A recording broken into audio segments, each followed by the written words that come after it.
একটা মানুষের জীবনে এতেই সাকসেস সব রকম চরিত্রেই দেখা যায়। গিরিশ ঘোষ সব রকম চরিত্রে পারিনি আমরা। এত বছর বিধানসভা একটা কি ভূমিকা বিরোধী হিসাবে কি ভূমিকা পালন করবেন? অশোকদা দাঁড়ান, বিরোধী হিসাবে কি ভূমিকা পালন করবেন? আমাদের যা দায়িত্ব যথার্থ মানুষ যাদের জিতিয়েছে, যাদের মানে আমরা তো ফেলে দিতে পারি না। তবে একটা তো গণ্ডগোল আছেই, একটা তো প্রতিবাদ রয়েছে। না, এটা কি অপ্রত্যাশিত মানে আপনারা পড়াই এটা 100%। কেন এটা বিশ্লেষণ কিভাবে করবেন? ব্যাখ্যাটা চলছে, আমাদের ফ্যাক্ট ফাইন্ডিং কমিটি হয়েছে। এই নতুন ভূমিকা বলছেন এই বাজারে মদন মিত্র ঠিক জিতে গেল কি করে?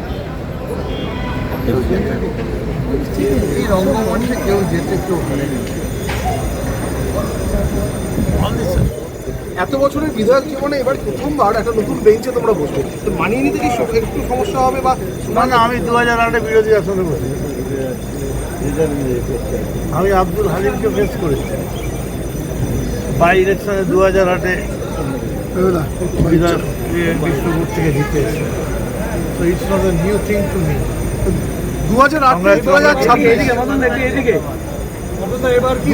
থেকে 2026 সময়টা অনেকটা। Thank you. Thank you